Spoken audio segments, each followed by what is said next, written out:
ये आजकल की बहुएं भी ना एक नंबर की कामचोर होती हैं। अरे बहू रानी, आज की तारीख में चाय बन जाएगी क्या? लाई माँ जी। जानवी जल्दी से चाय छानकर सुमित्रा को लाकर देती है। माँ जी, ये लीजिए चाय। माफ कीजिएगा, जरा सी देरी हो गई। रहने दे। ये अच्छा खासा नाटक लगा रखा है रोज का, मगर तुझ जैसी गरीब घर की लड़कियों की नाटकबाजी मैं खूब समझती हूँ। तू ये इसलिए कर रही है कि मैं नौकर चाकर लगा लूं? ये सुनकर बहू की आंखों में आंसू आ जाते हैं। तभी फोन आता है और सुमित्रा फोन उठा लेती है। हेलो माँ, मैं निम्मी बोल रही हूँ। निम्मी मेरी बच्ची, कितने दिनों बाद फोन किया तूने? ये बता कैसी है तू? अच्छी हूँ माँ, आपके लिए खुशखबरी है, मैं माँ बनने वाली हूँ। अपनी बेटी के माँ बनने की बात सुनकर सुमित्रा फूले नहीं समाती। क्या सच में? ये खुशखबरी देकर तूने अपनी माँ को खुश कर दिया। निम्मी अच्छा सुन, ये तेरा पहला बच्चा है, इसलिए अपने खाने पीने का अच्छे से ख्याल रखना। माँ, मुझे ना आपके हाथों के बने कढ़ी चावल खाने का बहुत मन कर रहा है। बस इतनी सी बात, मैं कढ़ी चावल बनाकर तेरे भैया के हाथों भेज दूंगी। मेरी बेटी का ये पहला बच्चा है, तुझे तरसने थोड़े दूंगी। अच्छा रखती हूँ माँ। अजी सुनते हो? क्या बात है भाग्यवान, बड़ी खुश लग रही हो। अजी हमारी बेटी माँ बनने वाली है। जरा बाजार से जाकर खट्टा मट्ठा या फिर वो ना मिले तो छाछ ले आना। थोड़ी देर बाद आलोक दफ्तर के लिए निकलेगा तो उसके हाथ कढ़ी चावल बनाकर निम्मी के ससुराल भेज दूंगी। सुमित्रा शादी से पहले तो निम्मी की हर ख्वाहिश पूरी करती ही थी, मगर शादी के बाद भी उसे हर कुछ दिनों पर बड़ी ही इज्जत के साथ मायके बुलाती। वहीं जो कि बहू गरीब घर से थी, उसे हर दम कोसती रहती। जानवी, तू आ मेरे साथ, मुझे तेरी मदद चाहिए। जी माँ जी। जानवी अपनी सास की मदद करने लगती है, तभी उसे उल्टी आ जाती है। फिटे मुंह से मुई को अभी ही उल्टी आनी थी। कुछ देर बाद माँ जी, आप दादी बनने वाली हैं, मैं प्रेग्नेंट हूँ। बहू के बच्चे की बात से सुमित्रा जरा सा भी खुश नहीं होती। इस नासपीटी के पैर भी अभी ही भारी होना था जब मेरी बेटी प्रेग्नेंट है। मुझे तो पहले अपनी बेटी ही प्यारी है। ऐसे ही दिन बीतते हैं।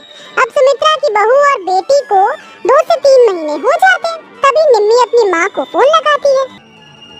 हेलो माँ। निम्मी, क्या हुआ? तू रो क्यों रही है?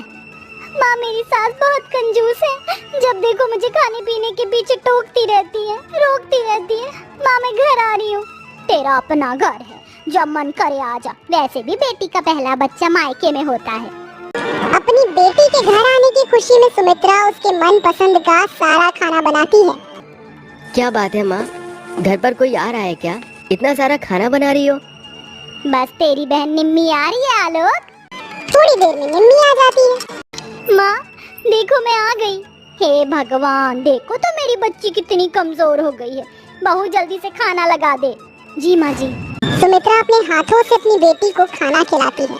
नंद के घर आने के बाद से अब बहू का काम दुगना हो जाता है। निम्मी सारा दिन अपनी फरमाइश का कुछ न कुछ बनवाती रहती। इसी तरह से दोनों को 5 से 6 महीने हो जाते हैं। माँ, मुझे छोले भटूरे खाने का मन है। बस इतनी सी बात, मैं तेरी भाभी से कहकर अभी बनवा देती हूँ। जानवी, जानवी, कहाँ है तू? जी माँ जी, बुलाया?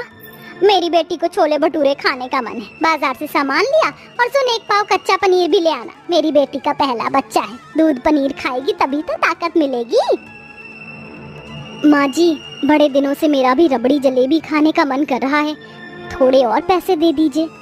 देखा माँ, ये जानवी भाभी भी ना हर वक्त मेरा देखा देखी करती रहती है।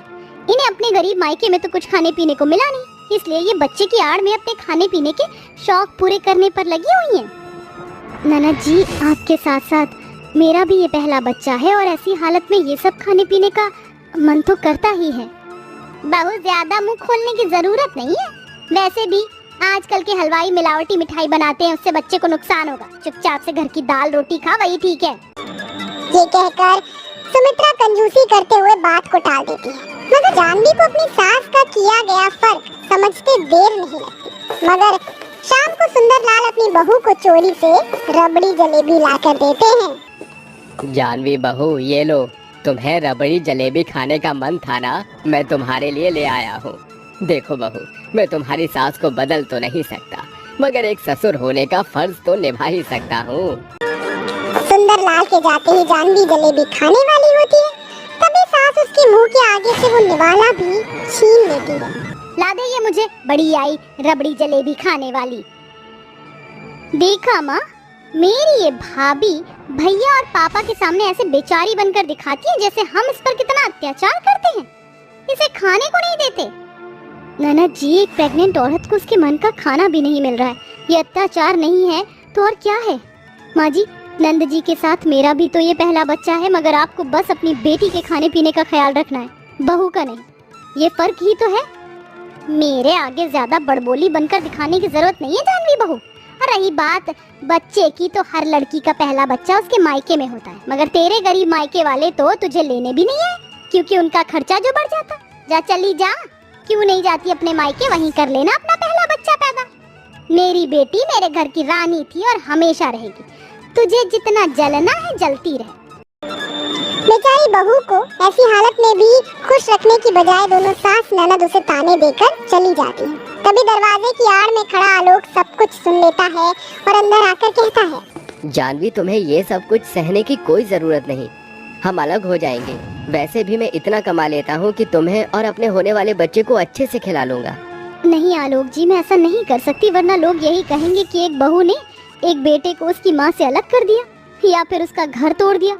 ऊपर वाला है ना, वही मेरा और मेरे बच्चे का ख्याल रखेगा।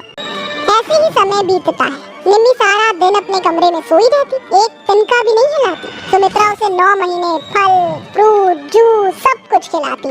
वहीं जानवी को कोई भी इंतजाम नहीं मिला, हालांकि उसका भी ये पहला बच्चा था। बेचारी बहू गर्भावस्था के 9वें महीने में भी दिन भर काम करती रहती, मगर इन 9 महीने में जानवी को हर चीज के लिए तरसना पड़ा था, चाहे वो मनपसंद का खाना हो जिसके लिए वो मन मार कर रह जाती थी, या फिर आराम जो कि उसे मिला ही नहीं। तभी निम्मी को लेबर पेन शुरू हो जाता। उस वक्त घर में जानवी के सिवा कोई भी नहीं था। माँ, बहुत दर्द हो रहा है। हे भगवान, अब क्या करूँ? माँ जी तो मंदिर गई हैं, आलोक और ससुर जी भी नहीं है। निम्मी, घबराओ मत, हिम्मत रखो, मैं अभी आती हूँ। जानवी 9 महीने का भारी पेट लिए भागते हुए सड़क पर आती और ऑटो में बिठाकर अपनी नंद को अस्पताल ले आती। इतने में उसे भी लेबर पेन शुरू हो जाता है। माँ, मेरा बच्चा। डॉक्टर, इन्हें भी डिलीवरी का दर्द हो रहा है। इन्हें अंदर ले चलो। थोड़ी देर बाद डॉक्टर लेबर वार्ड से बाहर आते हैं। डॉक्टर साहब, मेरी बेटी ठीक तो है? देखिए, आपकी बेटी का बच्चा बहुत ही कमजोर है, इसलिए नॉर्मल डिलीवरी का कोई भी चांस नहीं, ऑपरेशन करना पड़ेगा। अगर उन्होंने प्रेगनेंसी के दिनों में थोड़ा बहुत काम किया होता तो शायद ये नौबत नहीं आती। जहाँ जानवी की नॉर्मल डिलीवरी होती है, वहीं निम्मी को ऑपरेशन से बच्चा होता है। तभी निम्मी का पति दीपक भी आ जाता है। निम्मी, कहा था ना मैंने तुम्हें, मेरे बच्चे को लेके मत जाओ, कितना कमजोर हुआ है ये। किस बात से आपका बच्चा दामाद जी? जब मेरी बेटी पेट से थी, आपकी माँ उसके खाने पीने में भी टोकती रहती थी, वो ठीक था क्या? ये सब किसने कहा आपको? ये झूठ है सासू माँ। माँ, मैंने झूठ बोला था। मेरी सास मेरे बच्चे का ख्याल खुद रखना चाहती थी, मगर मैं ही काम से बचने के लिए मायके आ गई थी। देख लिया भाग्यवान, तुम्हारी बेटी एक अच्छी बहू नहीं बन पाई। तुम्हें तो जानवी बहू के पैर धोकर पीने चाहिए। वो बेचारी 9 महीने तक तुम्हारे ताने सुनकर रूखा सूखा खाकर वो सहती रही। भगवान भी देखता है, तभी तो उसका बच्चा एकदम स्वस्थ है। वहीं हमारी बेटी का बच्चा एकदम कमजोर। ये तुम्हारे फर्क के कारण है। इसके साथ ही सुमित्रा की आंखें खुल जाती हैं और वो अपनी बहू से माफी मांगती है। बहू, मुझे माफ कर दे। तूने तो अपने सास ससुर को माँ बाप मान लिया, मगर मैं ही तुझे बहू से बेटी नहीं मान पाई। माँ जी, जो हो गया उसे जाने दीजिए, हम साथ हैं, यही बहुत है। उस दिन के बाद से सुमित्रा अपनी बहू और बेटी के बीच से फर्क करना हमेशा के लिए छोड़ देती है।